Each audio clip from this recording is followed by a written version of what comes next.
You're listening to the APSE Podcast, the Association of People Supporting Employment First, with your host, Chris Davies. Today's podcast is brought to you by Reach for Resources, a nonprofit providing individualized, competitive employment services for people with disabilities.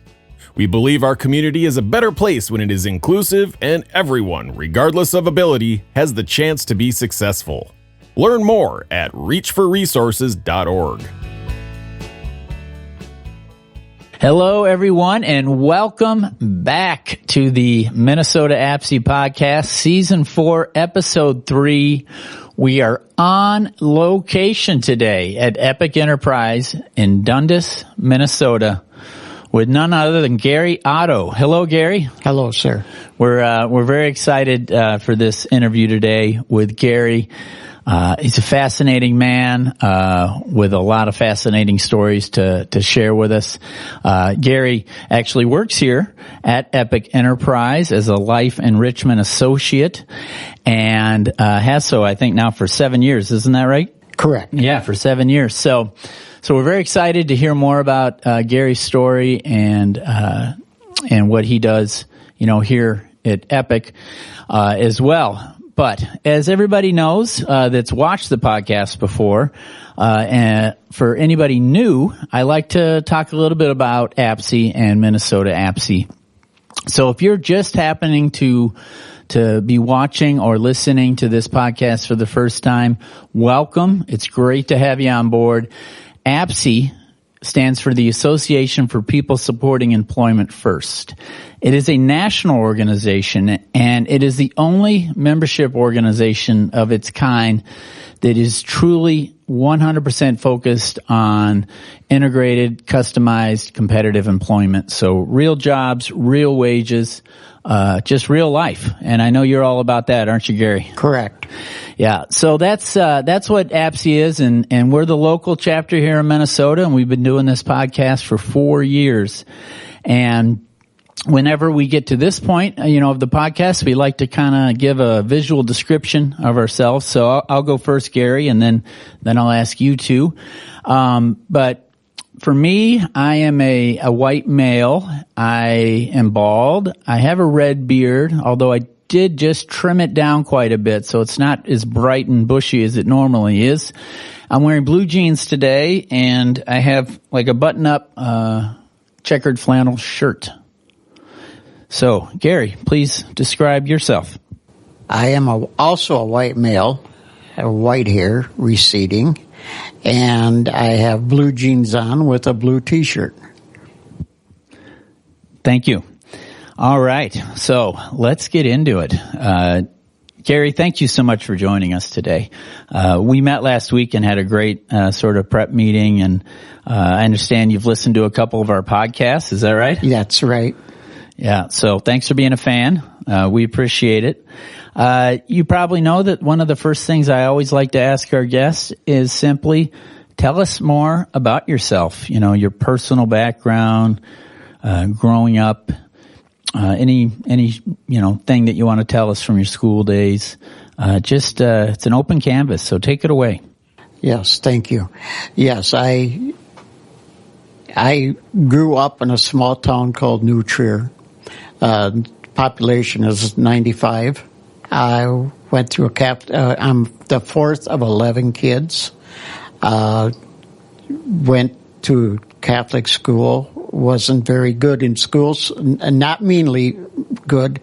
I'm illiterate. What do you want to say? I do not know how to spell or read the majority of all words.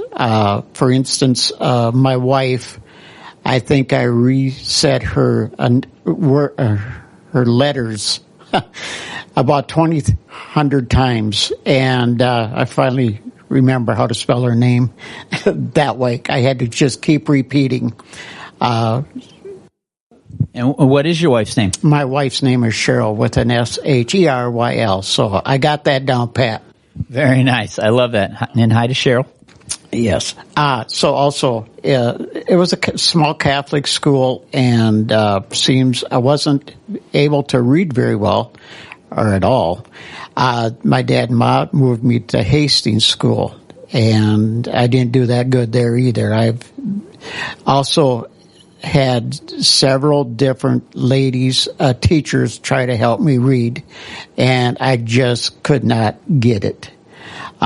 So the Catholic school in New Trier was down in numbers, so my parents decided to bring me back to New Trier for 7th grade, which I didn't cope well with the nuns at all.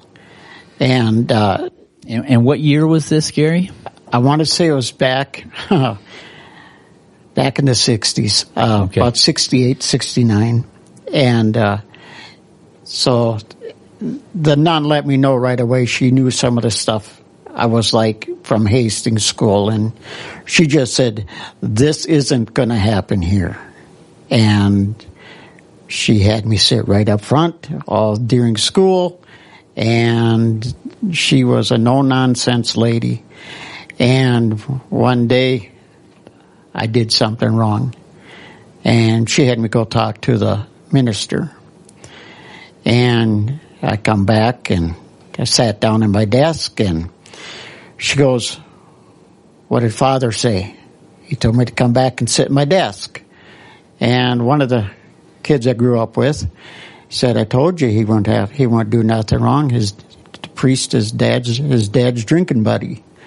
And that didn't go over well, so we both got sent to the coat closet for the rest of the day because we thought it was funny, but she didn't.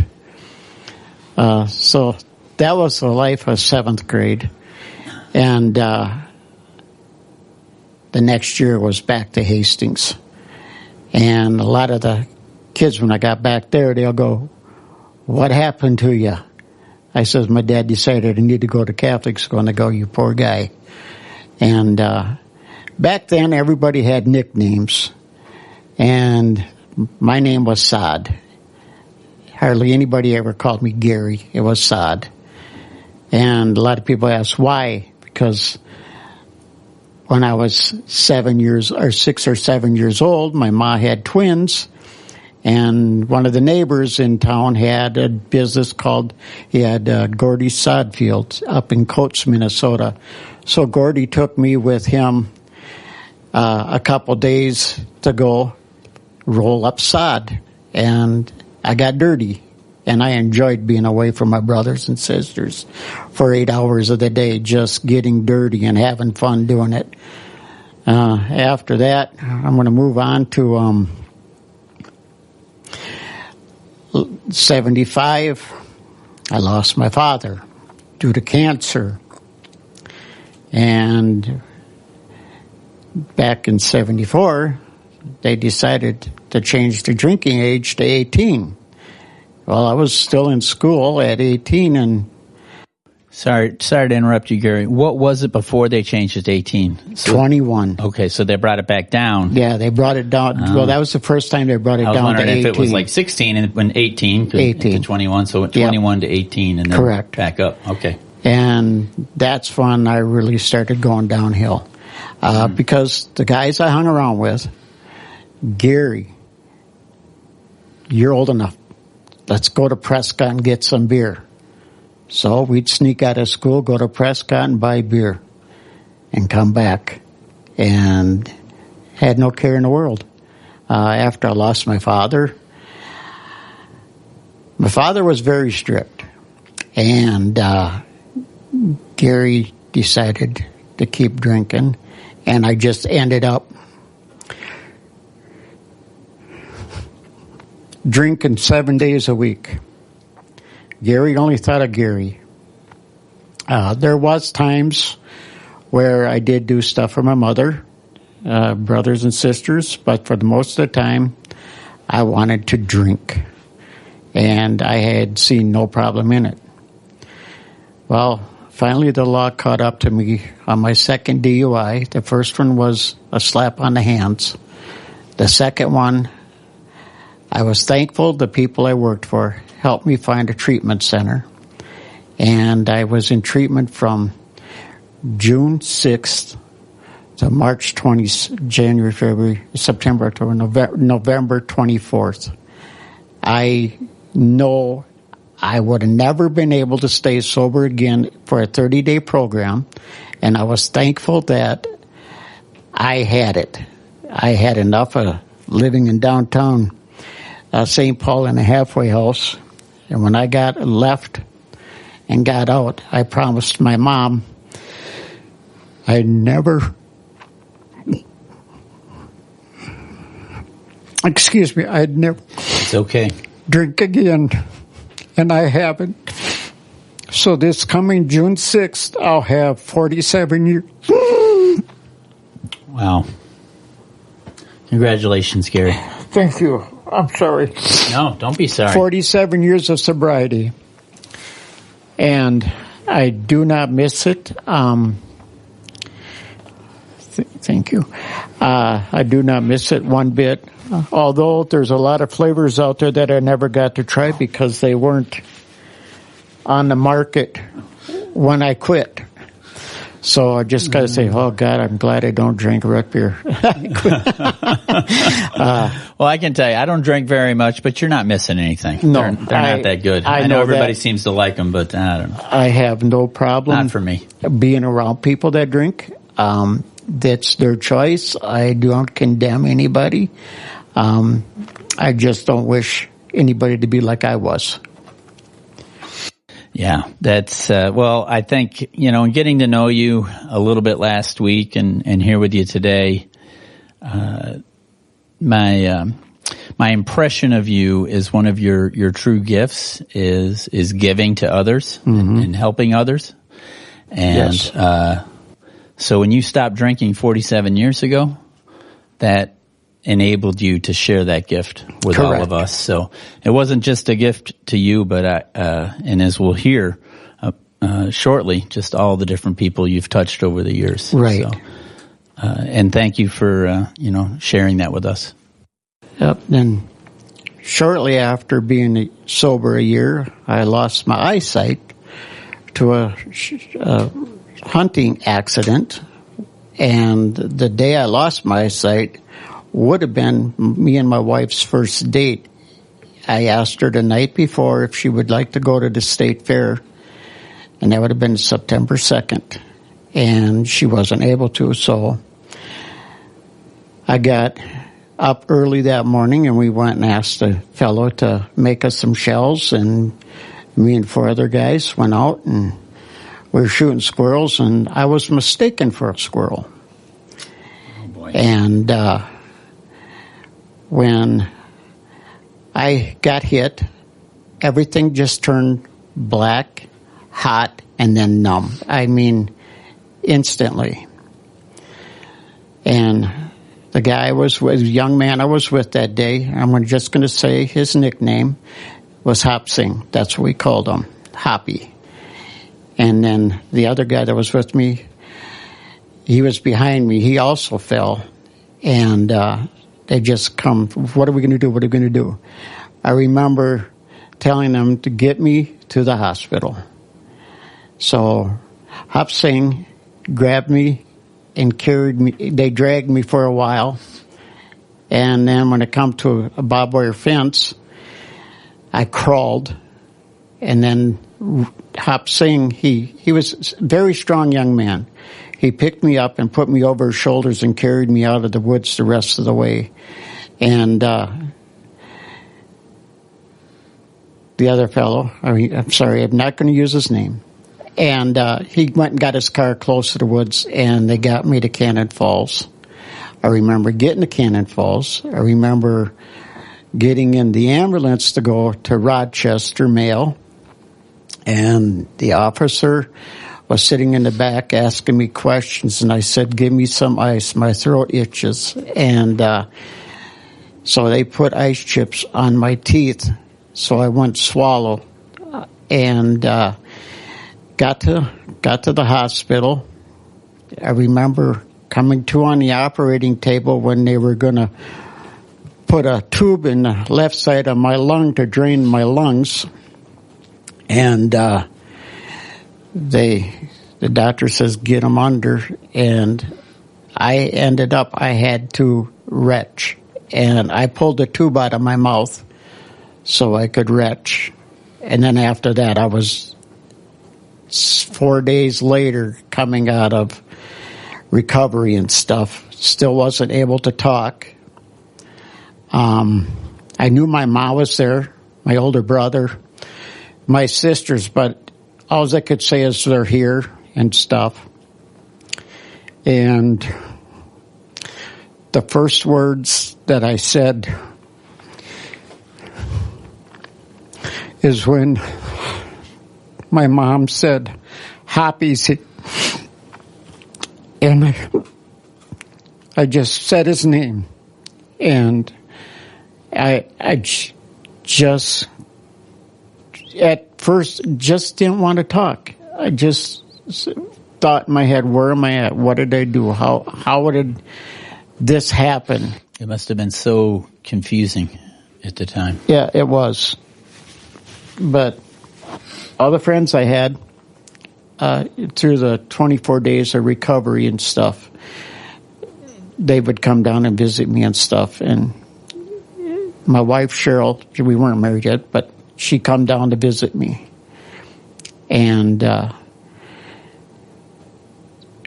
when I got out of the hospital and stuff, I proceeded, my quest is to convince her I wanted her for the rest of my life. So we started dating. We dated for 4 months.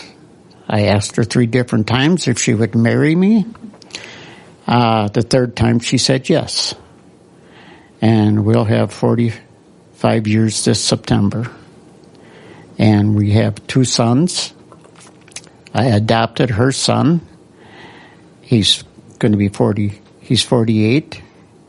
And my youngest son his birthday's today on the 22nd. He's 44. Happy birthday. Yes, William. My son's name. And so I'm very thankful that my genes of drinking didn't pass on to him. Yeah. Because they say it's in the genes. That's a big part of it for sure. I think my wife did good washing back then. Yes. Thank goodness for that. Yes. What a story.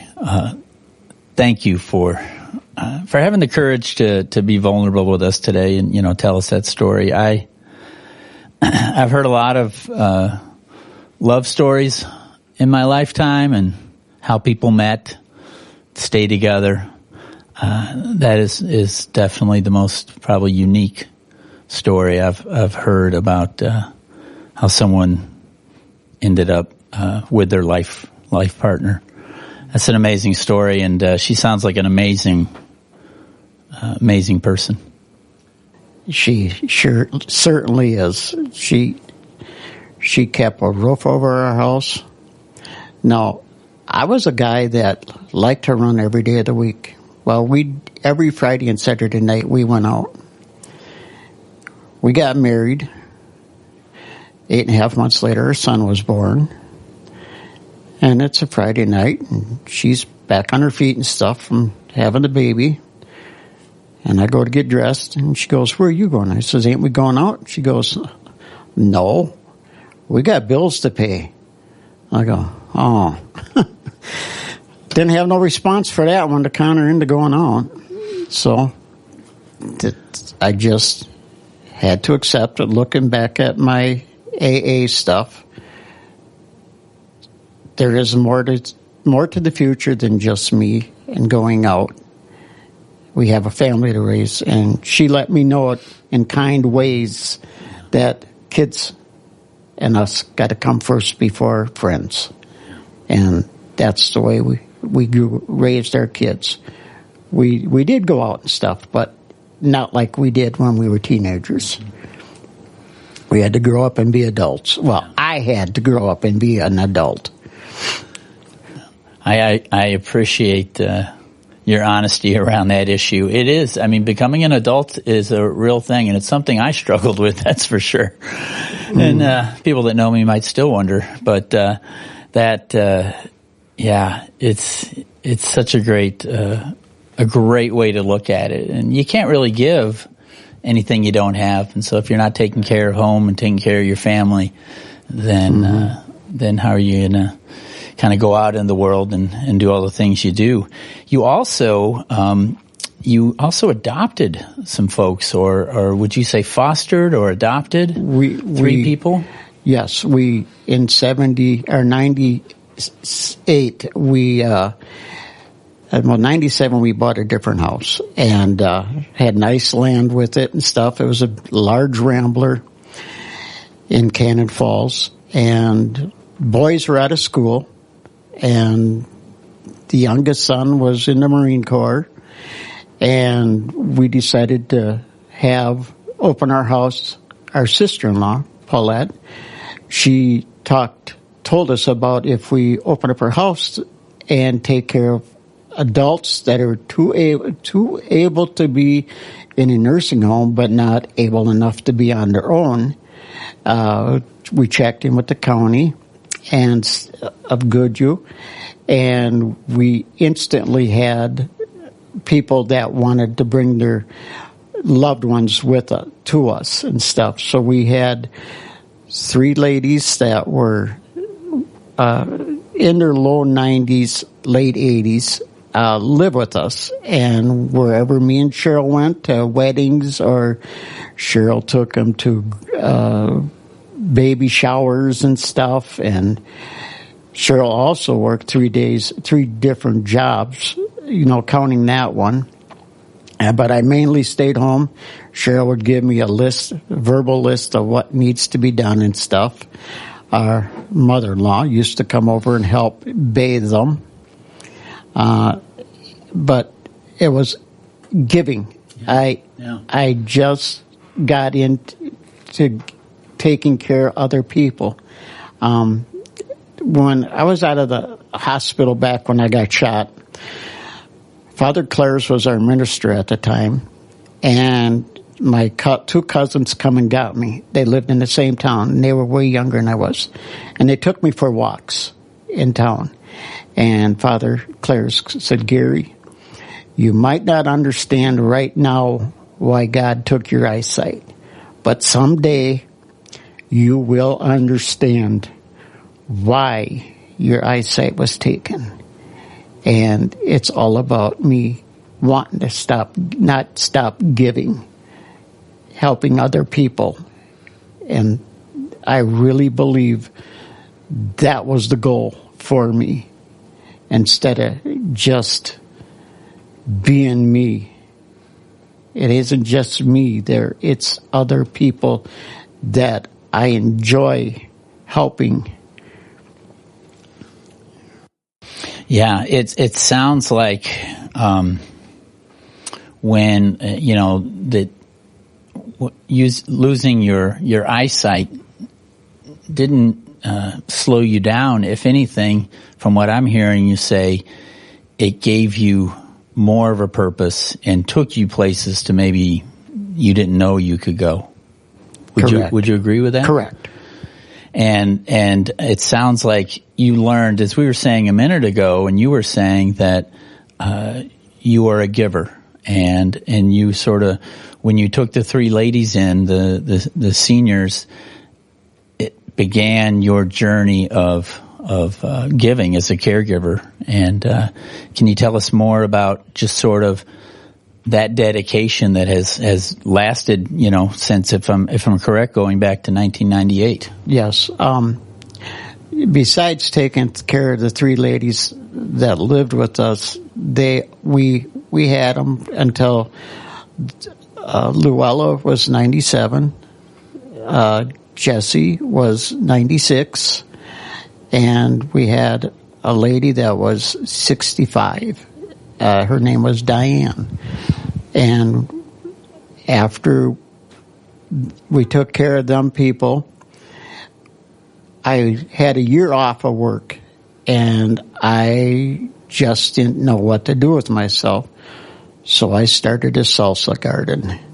And That sounds like a great thing to do if you're not sure what to do. That kept me busy. Yeah, absolutely. So after that, my sister-in-law, she also opened up 3 homes in Cannon Falls. That was called The View. She had 3 homes. There was 5 rooms to a building, and she had 5 people, senior citizens, in her senior citizen living homes. And I went to work for her. And my jobs, I helped take care of the cleaning. I vacuumed. I would disinfect the bathrooms once a week after showers and stuff. I helped do dishes. I scrubbed the floors. I would Murphy's oil every 6 months, the woodwork. I would climb a ladder and change out light bulbs, dust off the chandeliers. I would help even cook. So that lasted, I did that for, from 86 to 2015. And I just didn't know what to do when I left there. When the girls would say, this one girl went to work one day, and she goes, Gary, I'm glad you're working with me today. It at least looked like I did something. Well, my brother-in-law is the boss. His name's Leon. Okay. And I said, Leon, I'm sorry, but I'm putting my 2 weeks notice in now. And he goes, if you feel you have to. And when I went home that night, I said, what am I going to do now? So I did my 2 weeks, and I happened to call my mother. She lived in Dundas, Minnesota here. Mm-hmm. And I says, Mom, I quit. I'm done working for my brother-in-law. I said, can you help me find a job? And she says, Gary, call this number here. It's called Epic. They're looking for workers. And it's just down the road from my house. So I called. And I got the lady that worked here. Her name was Linda Hubbard. Yes. And I've met Linda. Great person. I told her who I was. I explained why I'm calling. And she says, hang on 1 minute, Gary. So then I talked to a lady named Lynn. And I said the same thing. I was looking for a job. All my jobs I had when I could see were learn as the job goes. I didn't have to read anything. So it was work as you go, learn the steps, do this. And I explained that's how I'm able to do jobs. And I says, I was right up front, and I said, since I quit drinking, I became a very honest person. And I says, I will not tell a lie on anything if I can't hide it, which I don't try hiding stuff. Yeah. Then a couple of weeks after the phone calls, or it could have been 2 months, they called me up and asked me to come in for an in-person interview and to fill out an application. So my wife, Cheryl, brought me over, and I filled out an application. They asked me some more questions on how they would be best to help me. Well, thankfully, Linda was able to call the Social Security disability place in Rochester, and a lady from the social services come up to meet me, and they picked me up at my house in Cannon and brought me over to Dundas, and we sat down, and they were able to help me. The Social Security people used to help me get a machine. I don't know what it's called, but I can put a piece of paper on it. It'll take a picture, and it'll read me what was on the paper. Sure. So that's how I do all my charting, not charting, but things us workers at Epic need to know about our clients that are in disability, their disability stuff. Yeah, the critical things to supporting them, helping them. Yes. Yep. Yeah. So after 4 months, Catherine, now I remember her name. Catherine was the lady from Social Security. She asked Linda, she says, well, you need to make up your mind if Gary is able to work here. You're going to hire him, or he's got to save some months in case he finds something else for help training. Oh, yes, yeah. And Linda said, Gary, May 1st will be your starting date. And I was very, very happy that they did hire me. And all the girls that I work with here, I have no problem asking them for assistance on anything I need done. And what man wouldn't want to work with a building full of women, you know? It's just great. You stumped me on that one, Gary. First time. It's great. And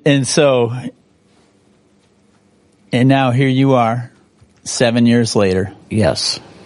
I'm getting a chance to meet you, and you're telling us your story. Mm-hmm. That is great. And and you took us on a little tour a minute ago, and we really got a sense that all of your coworkers here, that you're really here for each other as well as the people that you're supporting. Correct. One of the challenges I did for myself when I first started is when they put me in the North Room, and that's with the elderly adults. And there was this guy, Richard. He's not here no more. I lost all contact with him. And he became my buddy. And I told Richard, I knew guys that he used to work with in Lakeville that also had disabilities. And I told him their name. And we were buds. And when I first started working, he would come up to me and he goes, Gary, they're out in the hall watching you. And I go, what am I doing wrong? Nothing. I just thought I'd tell you they're watching you. And it was Linda, Lynn, and I don't know who else. I knew it was them. They were making sure I was doing something. I was still fitting in. Sure. Well, the lady that was in charge of the room back there, she always would tell me, oh, just sit down and play trouble with Richard. By the time I tell you how to do something, I got it done. So they put me in the South Room, and it was younger adults, from 21, I would say, up to 40. And there was this one girl that always would sit in the corner, look in the mirror, and just go, Jimmy, Jimmy, Jimmy, Jimmy's in the mirror. And she loved singing. So I took it upon myself to go over to her and say, hi, I'm Gary. Will you sing with me? And we'd go with Hickory Dickory Dock. She'd go right in it. I mean, I don't know all the nursery kids songs, but she would help me finish it. It was great. So I always would say, I'm Gary. By the time COVID hit, she was always looking for me and hollering my name. Sure. Gary, Gary, Gary's down the hall. Gary, Gary's in the red room. And when COVID hit, she was in her day home in Laura Baker in Northfield. And one of the workers come here to work after COVID hit. Oh, man, you're the Gary that she's always singing and looking for. And I go, yep, I'm him. I told you were famous before this started, didn't I? Yes. And then we had a gentleman, his name was James. He was a wheelchair male, And he didn't talk much at all. Okay. It was very, it would just growl, sort of words. Well, one day I was walking down the hall, and by accident he was coming around the corner, and I jumped, and he just laughed because he scared me. And I just jumped back because I was afraid I was going to fall forward on him. And all he could do is sit there and laugh and laugh and laugh. So every day his goal was to try to sneak up on me or spook me. Oh, yeah. And he got a kick out of that. Well, by the time James went to a different facility in Faribault to work, he was saying, Gary! He was getting Gary out. Sounds Irish. Yeah, and miss the man a lot. Everyone that I've helped in the 7 years that aren't here no more, they're well thought of in my mind. Well, you definitely had a gift for have a gift for connecting with people. It sounds like you really help people kind of actualize, come out of their shell, so to speak. Which is just such a tremendous gift. Any other things that you want to talk about in terms of that you really are important to you? Here at your work with Epic Enterprise or anything? Yeah, I have one more client that Lynn come up before she quit, and she goes, Gary, I got a goal for you. We're trying to get. I don't want to say his name. So this man out of the sensory room, and when he would come every day, the sensory room he considered his space. He didn't want nobody in there but him. That he would sort of. That's what he wanted to do. That's where he wanted to be. He didn't want anybody bugging him. So I go, oh, thanks a lot. So I started knocking on the door. And I would go in and I'd go, well, hi, my name's Gary, and I would like to get to know you. Why? Was his answer. I says, Lynn said I should get to know you because you're a very interesting man. And he was very knowledgeable on any animal. You would bring up an animal, he would tell you where it lives, where it was, what country it was in, what its likes and dislikes were. Well, I liked hunting and stuff. I liked big game animals, pheasants and stuff, so I'd get him talking. So now they said, I need to get him out of the room, to come out for a while, to do something.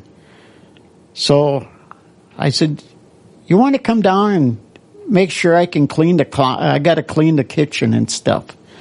I says, can you watch me to make sure I don't miss a spot or I do it correctly? When I would do something wrong on purpose, I'd get this, and I go, did I miss some? Yes, he'd whisper real harsh. I says, well, do me a favor. You squirt the stuff down and I'll wipe. And then you can make sure I get it dry. So I got him out once a week for 45 minutes to clean the kitchen counters, microwaves. If there's any dirty stuff, make sure it got in the wash machine and stuff. So that's how I was able to get him out. And they go, what did you do to get him out? I said, I told them I wanted to get to know him. They asked me to get to know him and stuff. And then they says, well, see if you can get him out of there. And I says, that's what I come up with.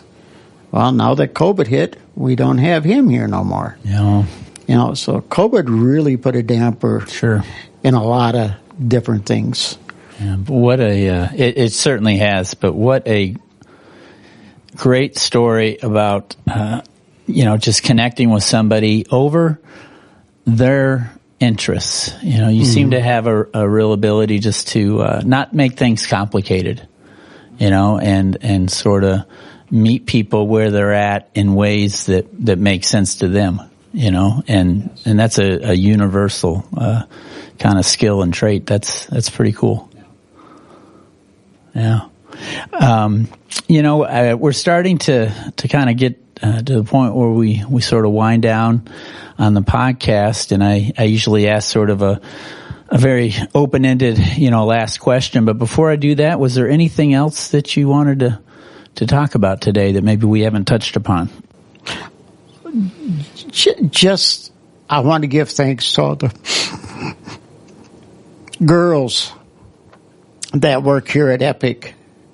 They're a marvelous bunch of ladies that I work with. Some of the clients got nicknames for us. And I'm going to give a shout out to Jen. She was the one that I had to go to work with in the South Room when I got put in there. And I says, help me to help you. And she did a really good job of helping me help the clients. And the nickname for the clients for her is the radioactive redhead. And you met Nancy. She started just the same time I did, but seems I wasn't hired for sure yet. Nancy's got a month on me. And she is so much help. Also, for the things I do, she's able to explain some of the stuff just as good as Jen on how to help a blind person accomplish something. So hats off to those two ladies for sure.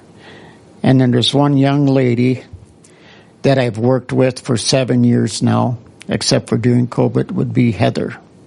She's in charge of our North Room. And she calls me Grandpa. One day she made the mistake of calling me Dad. And the clients, they call me the old man. And I don't realize I'm old until they say something. Because I can relate to that, Gary. Well, those are wonderful testimonies. And I bet if those three people were here right now, they'd say similar things about you and how much they probably appreciate your work every day and how you help them take it to another level. I believe they would. I believe they would. Yeah, absolutely. Well, thank you for sharing, so many things with us today, and being, really willing to be vulnerable with us. I personally really appreciate it because I've had people in my life that have stopped drinking, which allowed them to be the people they were to me. So it's a blessing. It's a true blessing. So thank you for sharing that story. Can you, just in your mind, what can others out there, other people, watching today, what do you think they can learn, from your story? Well, from my story, this is how I do it. I think of what could be done, how it could be done, picture it in my mind, and try to accomplish it. No task is too hard to try. That's the way I do different things. I always think of what needs to be done first, picture it in my mind, and I'd go and do it the way I think I can do it safely and stuff. Granted, I was able to see. I had 20/20 vision, but I would picture it in my mind. And verbal help means a lot because they're describing something that I'm going to touch, what needs to be done. And like for me, if you do that, you can accomplish more than what you have. Don't let yourself down. Just go for it. A lot of questions asked, you'll finally get a right answer. Yeah, don't ever sell yourself short. Correct. Beautiful. I'm gonna remember that. And when I listen back to this podcast, I'm gonna take some notes on what you just said. There was some really good advice in there. Thank you. You're welcome, and thank you. Yeah, absolutely. Again, so wonderful to have you today. Gary Otto, Life Enrichment Associate at Epic Enterprise. And I must say, I can't think of a more appropriate title than Life Enrichment for, the way you described how you have enriched others' lives over your lifetime, not just in the last 7 years. Mm-hmm. So that's very apropos, as they say. And again, I'm Chris Davies, and this has been the Minnesota APSI podcast, season 4, episode 3. And I always like to remind everybody out there, Gary, it goes a lot in line with the philosophies and the belief system that you have, and that's simply that if you believe it, you can achieve it. Correct. Don't be afraid to try.